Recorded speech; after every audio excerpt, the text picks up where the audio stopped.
Good morning. Good morning. I'm Gary Gray. My pronouns are he and him. Welcome to Eliot Chapel. I'm going to be your liturgist today.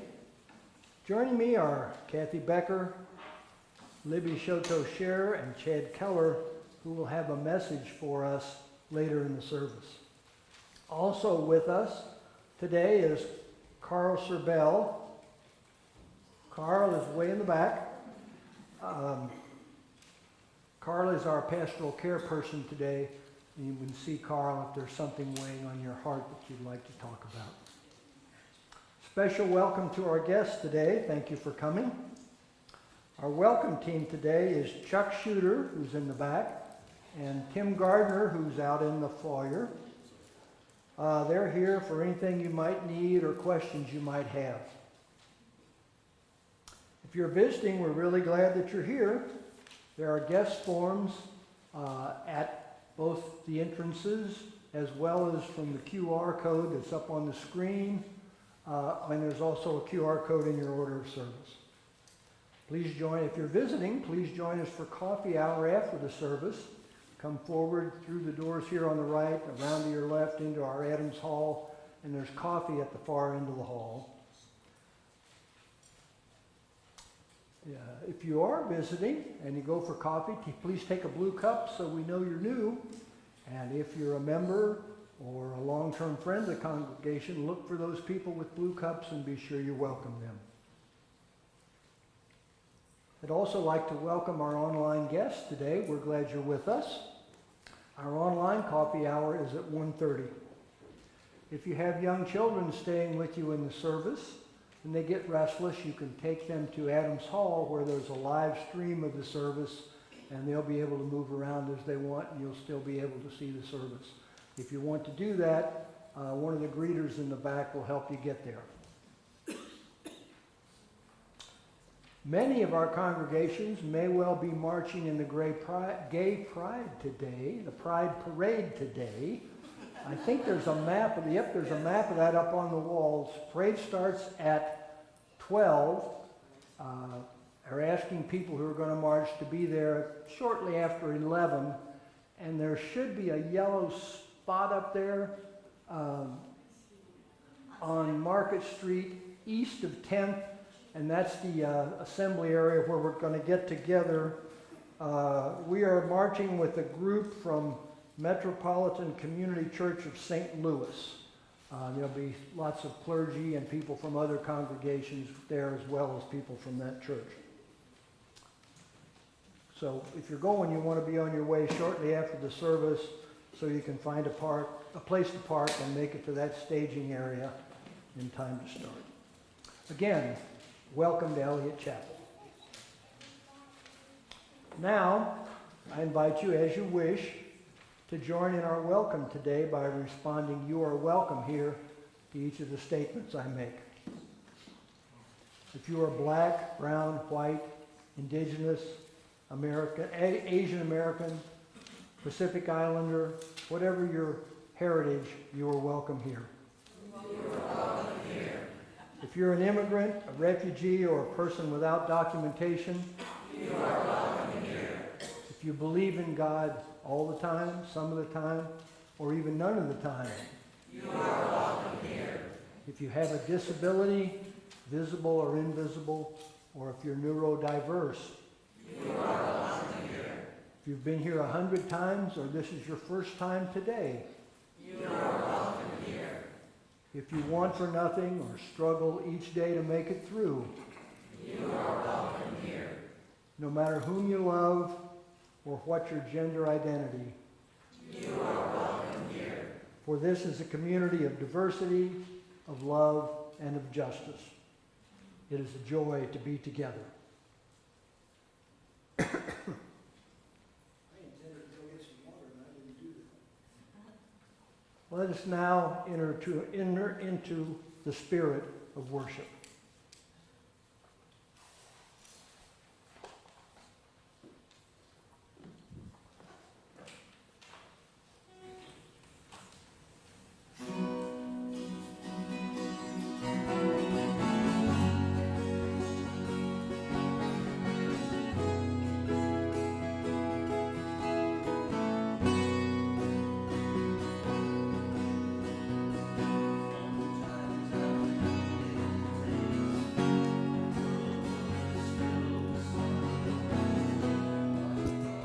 living, but I was all alone. In my heart, the rain was falling, the wind blew, the night was calling. Come back, come back, I'm all you've ever known. Open the door and come on in. I'm so glad to see you, my friend. You're like a rainbow coming around the bend. When I see you happy, well, it sets my heart free. Like to be as good a friend to you as you are to me. There were friends who could always see me through the rain. Their smiles that reach me, saying okay, saying goodbye, saying hello.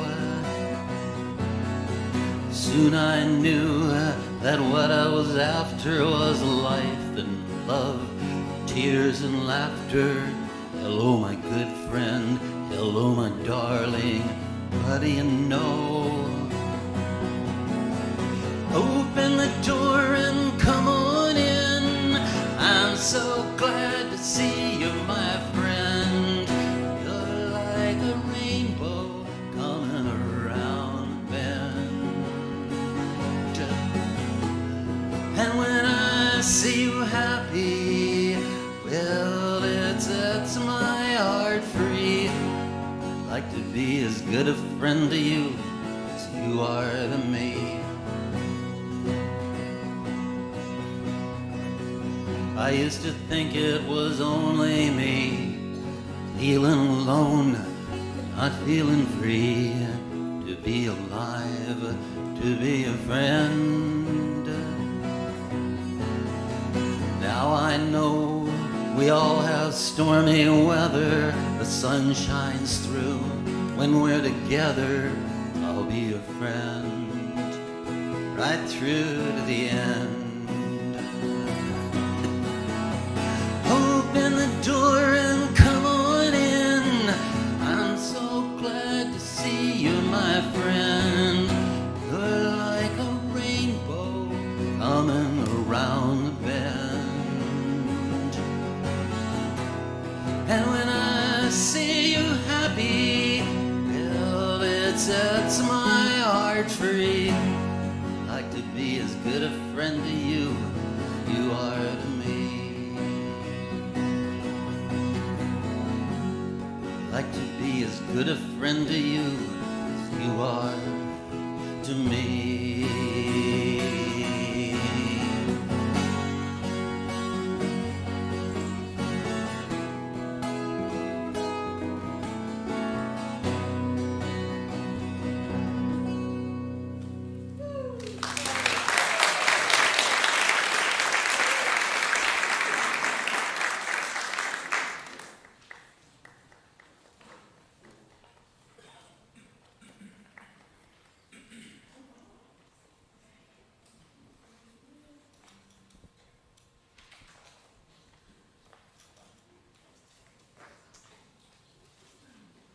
The flaming chalice is a symbol of Unitarian Universalism.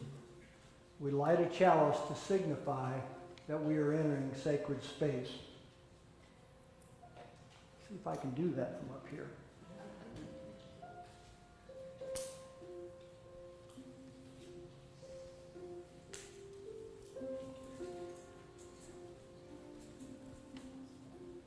As we light our chalice, these words are by Linda Lee Franson. We light this flame to ignite our hearts and minds, the spark of knowledge that enlightens, the shimmering hope that burns, the blazing love that engulfs our actions, the bonfire of our commitment. We light this flame for those who celebrate themselves, who fear, who hope, who persevere, who stand on the side of love for all. We light this flame for those who have been ridiculed, that they may find peace. For those who have fought to marry, that they may celebrate. For those who live in uncertainty in the world, that they may have hope. We light this flame to renew our commitment that no one shall ever again suffer for the right to love. We light this flame to celebrate our kaleidoscopic diversity, working, loving, and living on the side of love. For this, we light this flame.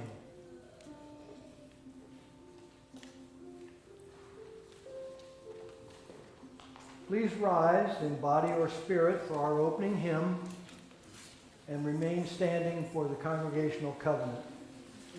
The hymn is Make Channels for the Streams of Love, number 293 in the gray hymnal.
In our Unitarian Universalism, covenants are the sacred agreements we make for how we want to be with one another.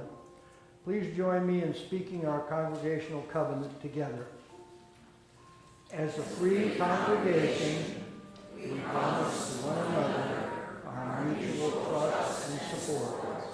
To create a loving community, we promise to be kinder to each other than we have to be. Listen fully to each other with an open mind and heart. To speak responsibly and respectfully, and to find ways to improve our church for all members and friends. Please be seated. Every week we share our offering with an organization that reflects our values and commitments to service. This being the fifth Sunday of the month, and we often do something special on the fifth Sunday of the month. This week we are donating, sharing our offering with South Baltimore Community Land South Baltimore Community Land Trust. This is an organization that received a collection at the Sunday service at General Assembly, which would have been last Sunday in Baltimore. The South Baltimore Community Land Trust is a nonprofit that acquires land and leases it to meet shared needs. The diverse uses include quality affordable homeownership, parks, educational centers, cooperative and rental housing, affordable commercial space, community gardens, and more. As we prepare to give, we welcome the presence of children in the sanctuary. Together, young and old, we practice generosity, knowing our gifts create ripples of love and care in our community. Let us give joyfully. You're welcome to donate through the plate as it's passed, or through the QR code that's on the screen, or in your order of service. Or you can text Eliot and shared plate, one word, plus the amount you wish to give to 73256. A link in the reply text will take you to our secure giving platform where you can complete your transaction. Let us be a generous congregation.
church, which is weaving a tapestry of love and action, we dedicate our lives and these our offerings.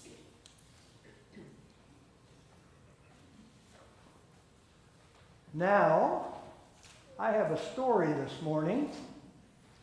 Would the children like to come down and see if an old guy can manage to sit on the steps and read to you?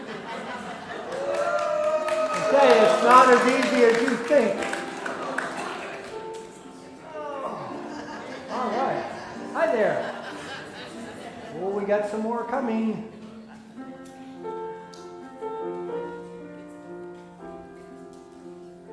One more.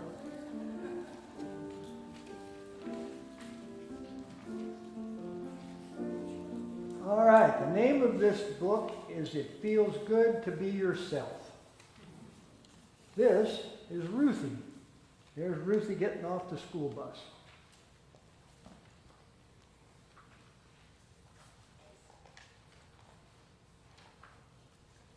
Ruthie is a transgender girl. That means when she was born, everyone thought she was a boy until she grew a little older, old enough to tell everyone that she was actually a girl. And there's a picture of Ruthie again.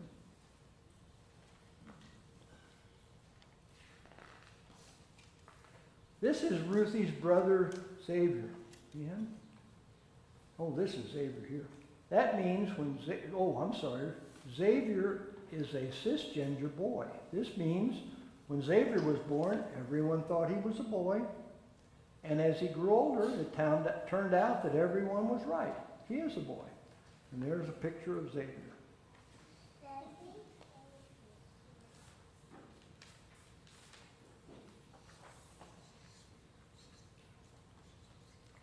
There are so many different ways to be a boy or a girl, too many to fit in this book. But not everyone feels like either a boy or a girl. Non-binary is a helpful word that can describe a kid who doesn't feel exactly like a boy or a girl. And there's a group of kids doing all kinds of different things that might show you that they're interested in different things. Yes, I'm our dog. That's not your dog? No, it's not my dog either. It's in a book. Yeah. This is Ruthie's friend Alex. When Alex was born, everyone thought Alex was a girl. But Alex is both boy and girl. This is Alex's gender identity. Both a boy and a girl. This is Alex's friend JJ. He's neither a boy nor a girl. Ever since JJ was very little, they never felt exactly like a boy or a girl. They just felt like themselves. This is JJ's gender identity, and there's a picture of JJ. Yeah. You're a good helper, thank you. Alex and JJ are both non-binary. Just like there are many different ways to be a boy or a girl, there are many different ways to be non-binary. Too many to fit in this book. Some kids don't feel exactly like a boy or a girl. They feel like neither. Some kids feel that their gender identity isn't always the same. It often changes. Yeah. And even with all these possible ways to be, some kids don't feel any of the words they know fit them exactly right. There are a never-ending number of ways to be yourself in this world. Whether you feel like a boy or a girl, both or neither, or if you describe yourself another way, that's your gender identity. Baby. Yeah, baby, that's right.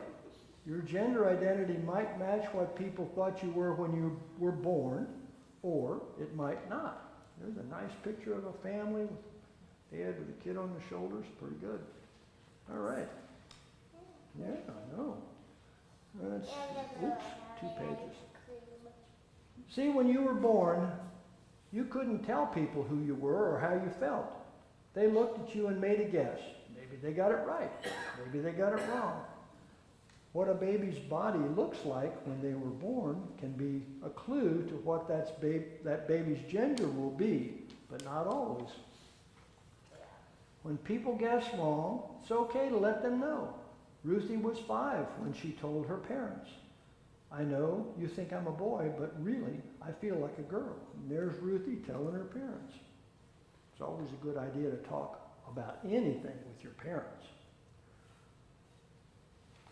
Oops, Ruthie was a girl all along. They just didn't know it at first. When people guess right, it's okay to let them know. Xavier was 3.5 when he told his family, I'm a boy. I like being a boy. And there he is with the family. Where is that Xavier? Oh, he's over here. Okay. Yeah. And that's their dog. That's their dog. Not your dog, though, right? Yeah. It's my new dog. That's right. You might feel like a boy, you might feel like a girl. You might feel like both boy and girl, or neither. You might feel like your gender changes from day to day or from year to year. You might feel that none of these words describe you perfectly. You might not be sure yet. Maybe you're still figuring it out. Your feelings about your gender are real. Listen to your heart. No matter what your gender identity is, you are okay exactly the way you are, and you are loved. And there's all the people we talked about. And that's the important part of our story. However you feel, whatever your gender identity is, you are exactly the way you should be, and we'll love you however you are. Okay? Okay. Great. Thank you. Thanks for helping. And now we get to the really exciting part, getting up.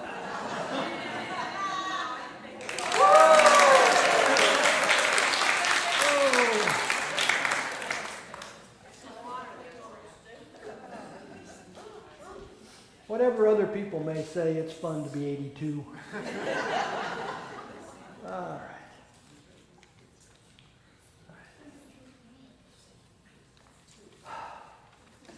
Now we enter into a time of prayer and medication.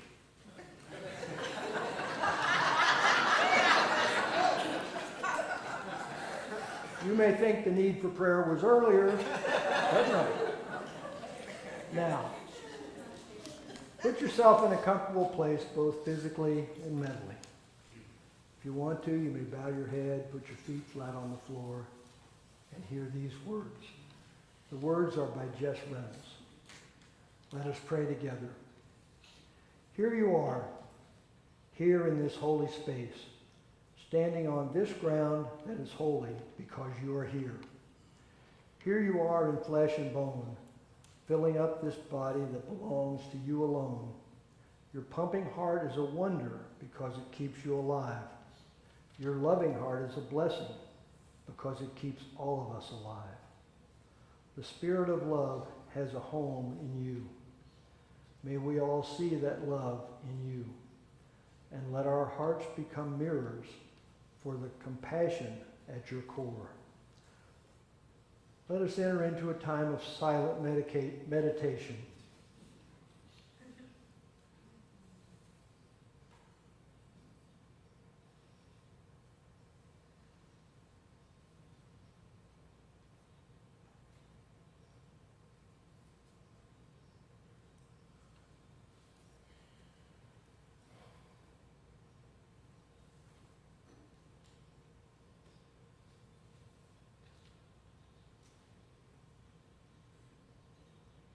And now you may speak the names of those we would hold in our love and care.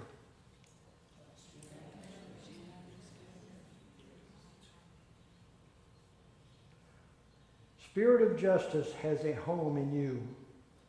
May we light our wicks from one another until we are all aflame, until we burn out every prejudice we carry in our bones. Here you are, holy as you are. Amen, and blessed be. Please remain seated for the meditative hymn, How Could Anyone, number 1053 in the Teal hymnal.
Our reading this morning is from Jess Reynolds. You were tender when I was nothing but raw edges, threads spilling out where I met the world. You were the hands tamping down the soil when I felt ruthless, as a blown-away dandelion puff, minus the wish. You heard that wish cashed into the wind with reckless abandon. I wish somebody saw me. I wish I weren't alone. I wish. You held me in the arms of the whole universe, and that whole universe was right there where you held me. You could not stuff back the clothes spilling from my overstuffed suitcase heart, could not turn the sky right side up again. But still you saw me and you kept me, and this made everything true.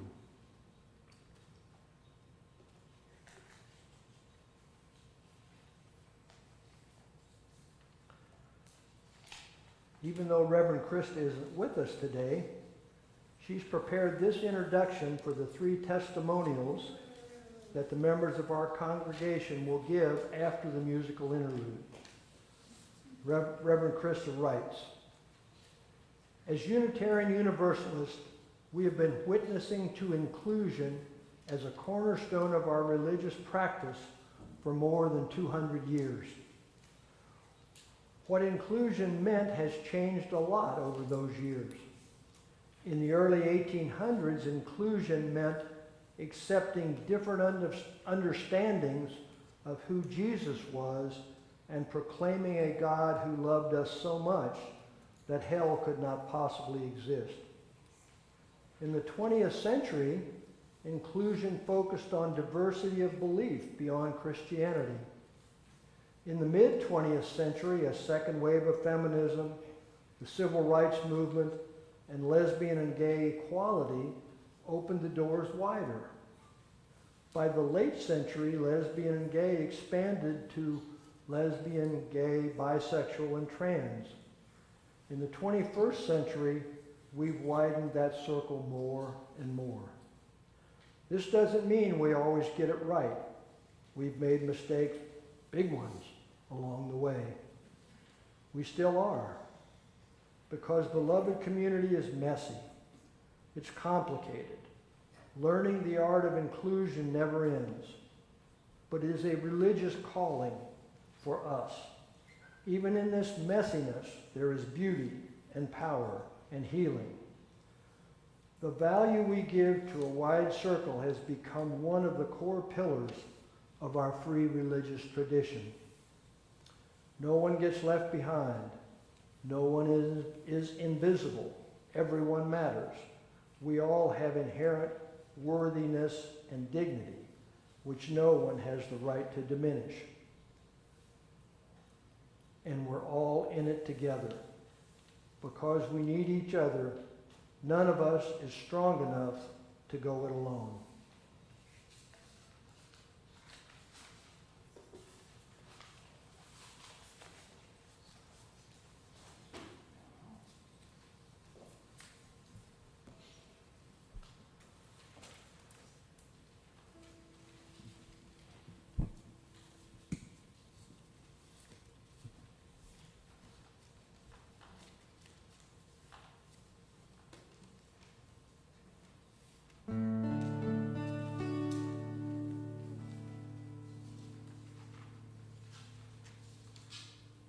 I didn't want to give you a rerun. I forgot to turn the music over.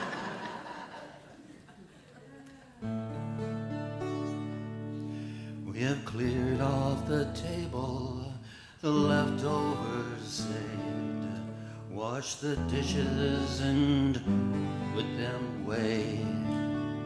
I have told you a story and tucked you in tight at the end of your knockabout day.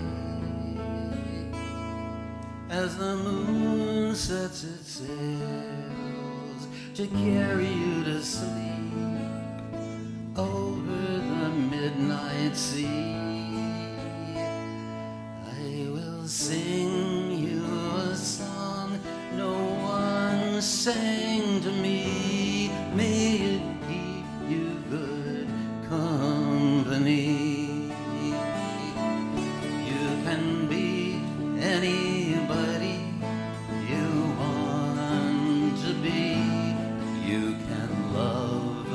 whomever you will. You can travel any country where your heart leads, and know I will love you still. You can live by yourself, you can gather friends around, you can choose one special one, and the only measure of your words and your deeds will be the love you leave behind when you're done. There are girls who grow up strong and bold. There are boys quiet and kind. Some race on ahead, some follow behind, some go in their own way and time. Some women love women, some men love men, some raise children, some never do. You can dream all the day, never reaching the end of everything possible for you. Don't be rattled by names, by taunts, by games, but seek out spirits true. If you give your friends the best part of yourself, they will give the same back to you. You can be anybody you want to be. You can love whomever you will. You can travel any country where your heart leads, and know I will love you still. You can live by yourself, you can gather friends around, you can choose one special one,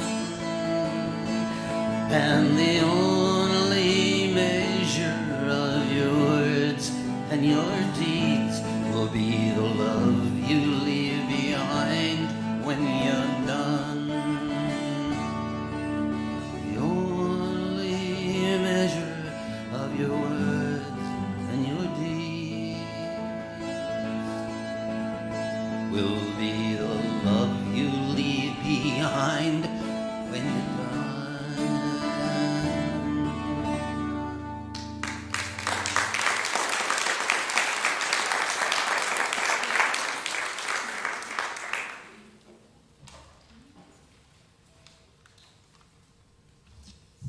Good morning, everyone. Good morning. I'm Kathy Becker. My pronouns are she and her. I'm Bob's wife. It says it all, doesn't it? And the proud mother of 3 incredible human beings, one of whom happens to be non-binary. I'm sure some of you may have felt as I did when I had my first child, totally unprepared for the intense love I felt for my baby. I had gotten to know Jenna a little bit as she grew in utero. She was a serene swimmer, moving gently, fluidly throughout my pregnancy. But when she was born, I was overwhelmed with a love for her that was unmatched by any feeling I had ever had before. And as she grew, I watched her become her own little person. I took in her likes and dislikes, her mannerisms and her unique nature. I did my best to support her interest and encouraged her to try new things to find her passions. Interestingly, Jenna became an avid swimmer. And then I became pregnant with Amy. I was unsure whether I could love a second child as much as I had loved my first. There may be some of you who have experienced that same fear with your own children. Amy was not the serene swimmer that Jenna was. Amy was a bundle of energy, doing flips and kicks and somersaults in utero right up through the 9th month, refusing to descend head down until after their due date. I wondered if the difference meant that this baby would be a boy, and I playfully commented that they should enter the world with an Olympic medal. But Amy was born female, and indeed I adored my second child just as immensely as I did my first. As Amy grew, I watched them become their own little person. I took in their likes and dislikes, their mannerisms, their unique nature. I did my best to support their interest and encourage them to try new things, to find their passions. Interestingly, Amy became an enthusiastic athlete. When I was pregnant with Eliza, our youngest, I learned via ultrasound that she was a girl. Eliza was not a serene swimmer or an Olympic medalist in utero. She was a dancer. During this pregnancy, anytime music was playing, Eliza would dance, to the rhythm of the beat, no less. When she was born, I fell in love once again, and as she grew, I watched her become her own little person. It was hard not to take Eliza's likes. It was hard not to take in Eliza's likes and dislikes because she was very vocal about her preferences. Her mannerisms and unique nature came through loud and clear. I did my best to support her interest and encouraged her to try new things to find her passions. Interestingly, Eliza did not become a dancer. Watching my children grow, I accepted that my job was not to shape them into who I wanted them to be, but to pay attention to who they already were and help them reach their full potential. I myself was raised by parents who believe strongly that children need to be taught who to be. They stressed that boys and girls had distinct roles and should behave according to those roles. Boys should be tough and in charge. They should speak up and be heard. They should have short hair, no piercings, and they should dress in pants. Girls should be pretty and submissive, not assertive. They should cater to the needs of others, always with a smile on their face. They should wear skirts and dresses for special occasions and make sure their hair is properly styled. But I didn't believe as my parents did. In high school and college, I met and became friends with people who did follow these norms, people who didn't fit in. Some of these people were teased and treated badly because of how they dressed, how they talked, and whom they loved. Moving beyond my white South St. Louis Catholic upbringing and attending a public university, I met people who were Protestant, Jewish, Buddhist, agnostic, atheist, people who were African American, Asian, and Latino, people who were gay, lesbian, and bisexual. My world burst open, and so did the norms my parents had pushed. I was getting to know people who were not like me, and it was exciting. I especially appreciated when someone let their freak flag fly, as they say. It showed me that the world is amazingly, beautifully diverse. So when I had my own children, I tried to share an openness to diversity. Admittedly, the norms of my childhood were stubborn squatters in my head, but I tried to quiet them so as not to let them negatively influence my parenting. We listened a lot to Red Grammar music and Free to Be You and Me, read books about different kinds of families and ways of being human, and interacted with a variety of people. By the time Amy was a preschooler, I wasn't concerned when they said they wanted to wear overalls instead of dresses, or wanted a truck instead of a doll. It didn't surprise me when Amy responded to a McDonald's drive-thru attendant who asked whether the Happy Meal was for a boy or a girl by saying, "Just tell us what the toys are and we'll tell you which ones we want."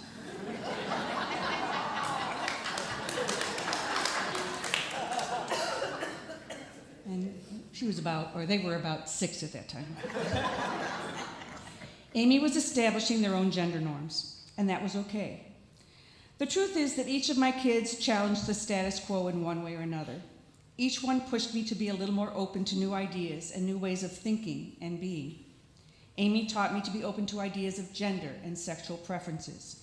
They encouraged me to read more, study more, learn more about what it means to be LGBTQIA+, and made it possible for me to approach Stephanie, a friend from high school who is transgender. Stephanie, who teaches college-level courses on the history and science of people who are transgender, was very open with me, sharing her experiences and her knowledge in a positive way. I took Amy's advice to heart and opened myself to greater understanding. Full disclosure, I have failed to fully understand on many occasions, and am continually learning just how much I don't know. But I'm trying, and will continue that effort as long as I'm able. So, as I grow in understanding and empathy, how am I supporting the LGBTQ+ community in these uncertain times? I think the first and most important thing I'm trying to do is listen. It's crucial for me to be present and to actively listen to the concerns of those who are experiencing discrimination and oppression due to their sexual orientation or gender identity. I need to let them tell me what they are experiencing and how I might support them. Secondly, I am speaking up when I hear others disparage or misrepresent the LGBTQ+ community. Remaining silent is no longer an option, as government and religious groups prepare to take away the rights and dignity of persons who are LGBTQ+. This involves protesting, writing letters, and calling on those in power to address these issues. Thirdly, I'm researching and sharing educational resources that explain the science and history of differences in sexual orientation and gender identity. People are fearful of what they don't understand, and education is the key to understanding. Finally, I'm working as a member of the Eliot LGBTQ+ community support team and have signed up to be a Pink Haven ally. I'm still a newbie with both of these groups, but I'm hoping to become more active in the coming months. So I'm here before you today as a mother of 3 incredible human beings, one of whom happens to be non-binary. Amy began showing me who they were even before they were born. There's nothing new there. They are who they have always been. I am an ally to Amy and all LGBTQ+ persons, not only because I love my child immensely, unconditionally, and without end, but because I want them and all persons to be unashamedly, unapologetically who they are meant to be. Only then will they be able to reach their full and beautiful potential, and our world will benefit from their diversity. Thank you.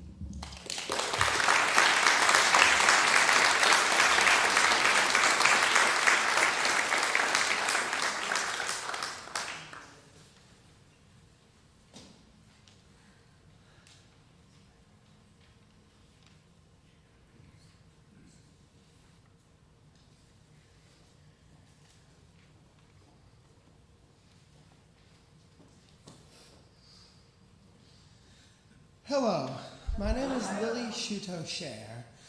My pronouns are she, her, and I am a transgender woman.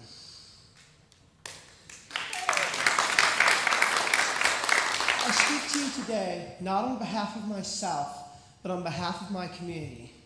There is no easy way to say this, but we are under attack. Last year, 32 transgender people, many of them transgender women like myself, were murdered.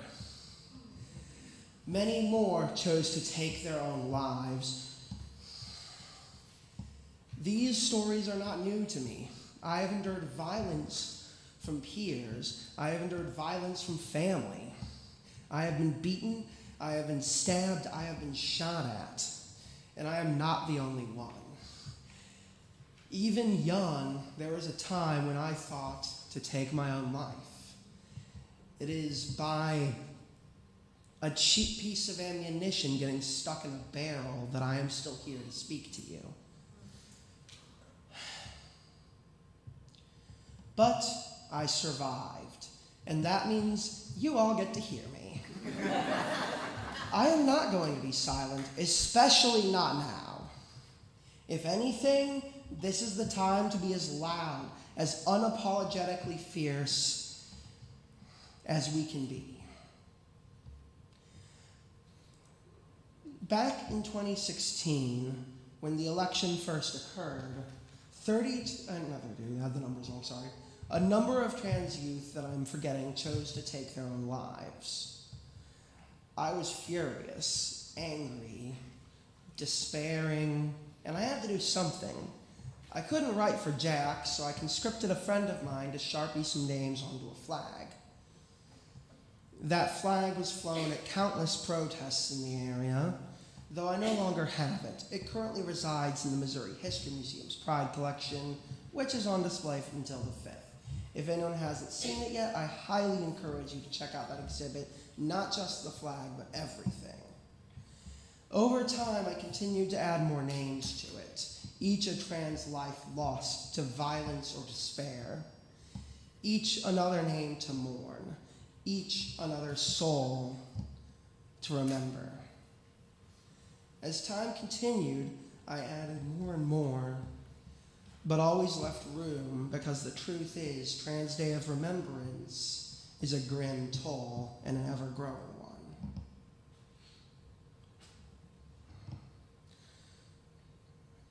Fortunately, there are still things we can do to save lives.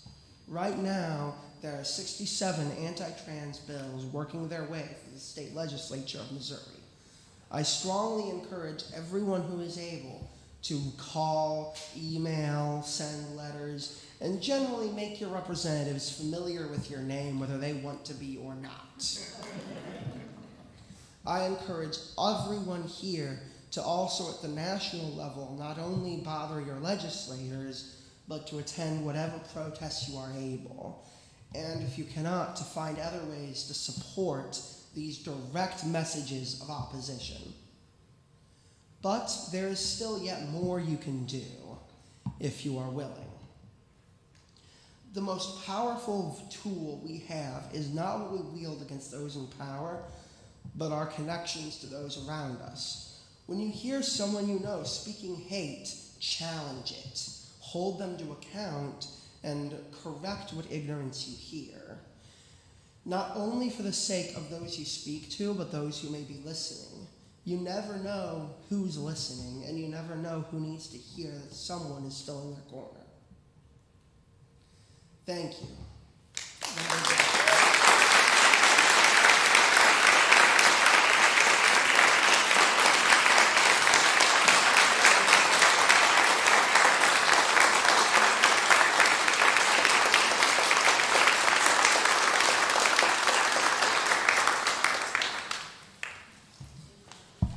Good morning, everybody.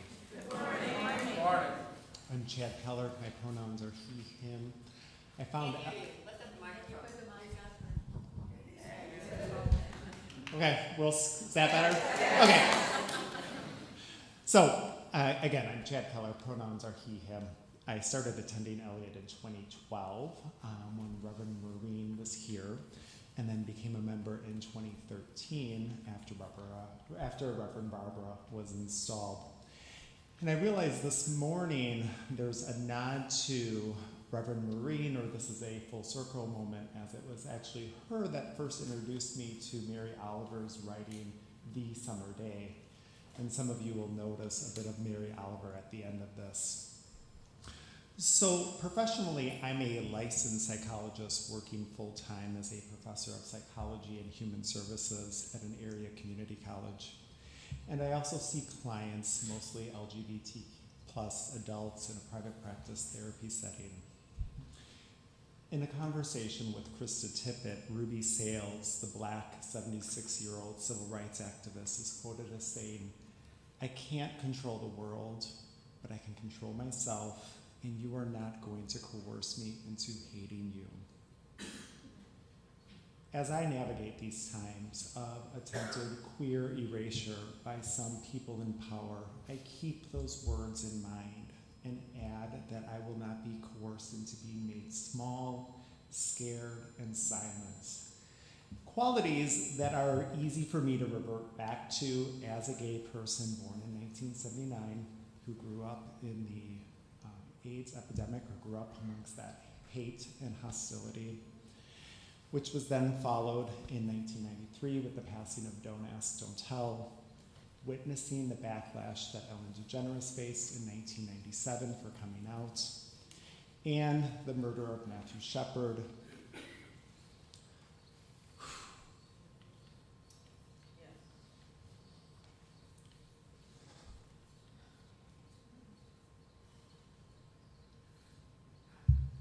1998, when I was considering coming out of the closet, but then decided to hang out there for a little bit longer. And so therapists have different frameworks by which they view change and how they see it as occurring in their work with clients. I see change at times as hard, it's scary, it's rewarding, and it's non-linear. You take steps forward, you take steps back, and hopefully over time you gradually trudge yourself forward. I remind myself in both life and my work, whether that's with clients or with students, that slow and steady brings about the type of change we often yearn for in our lives and in our society. For some, probably for many, if not everybody here, right now feels like a time of scary regression. Others see this time as one of progress, and others, though, feel it's a mixture of both. In her book, The Wisdom of No Escape, Pema Chodron, a Buddhist nun, talks about holding the sadness and pain in your heart and not losing sight of the power and vision of the great Eastern sun. Part of my job as a therapist is helping individuals understand and hold their pain, not drown in it, and gradually reconnect to their great Eastern sun. Their inner sense of goodness, their inner sense of worth, which can be lost through painful life experiences, including social and political strife. All of us, regardless of your gender identity, regardless of your sexual orientation, regardless of where you worship, regardless of who you vote for, know it's hard to remember the great Eastern sun at times. Whether that's remembering that it still resides within you or that it still resides within other people. Since painful life experiences, including even just reading the news, can start to make other people feel scary, dangerous, and untrustworthy. So this past fall semester, I should say, in my courses, as the election was coming to a head, I felt greater hesitation discussing topics like gender identity and sexual orientation. And of course, that's surprising because I started teaching during the George W. Bush years. But this all just feels different, okay? And so subsequently, last fall, compared to previous semesters, I discussed these topics in a quicker, less in-depth manner. But this spring, partially inspired by the work that Krista does when she stands up here each week, I knew I didn't want to stay in that small, scared, and silent place. So, as people in this congregation who are not queer think about how they can show up for queer rights at this time, don't go quiet, speak, and in turn, listen to those who are queer and center their voices. When it feels reasonable, when it feels safe to do so, also try to listen and stay open to those who hold non-affirming beliefs, to see if there's a way to bring in more understanding about queer individuals, which can aid to combat the lies and misinformation being shared by some in public. This last part is hard, and it's not always possible. But as I have to remind myself in my life and my work with clients and students, lasting internal growth and change do not occur in environments where people feel judged and not listened to. And so as we end this month, and what a month it has been, I keep in mind the Eastern sun I have witnessed. This part was always hard.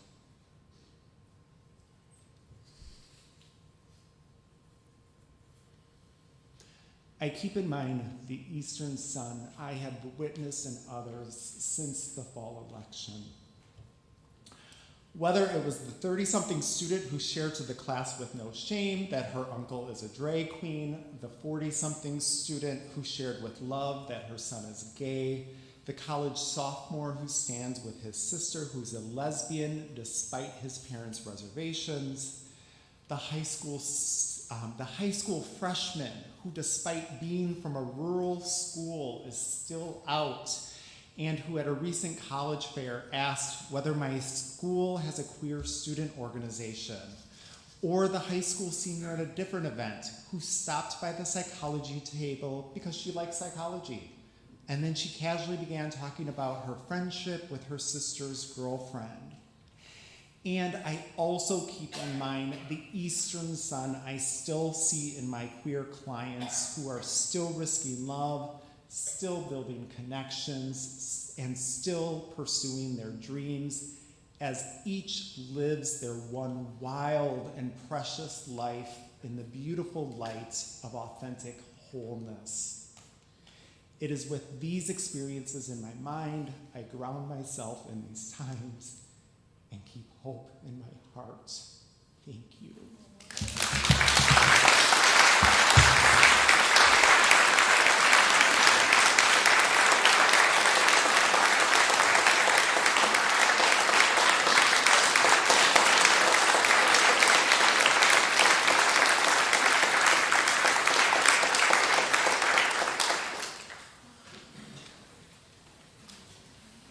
Please rise and body your spirit for our closing hymn, number 318, We Would Be One.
Just a quick reminder, the Pride Parade is to start today at noon on Market Street at 10th. The assembly area is just east on 10th from there.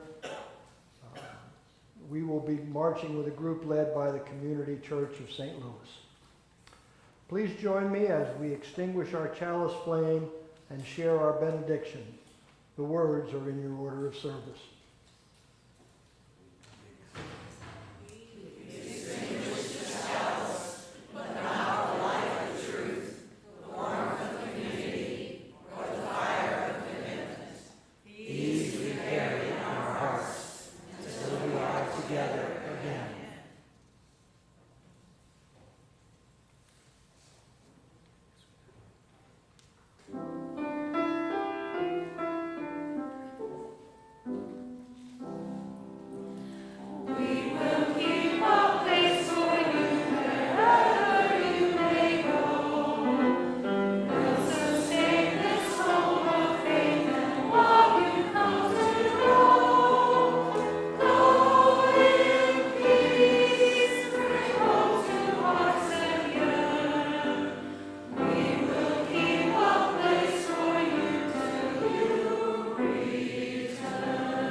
And now may the Spirit of life hold you, may love bless you, and may joy find a place in your days.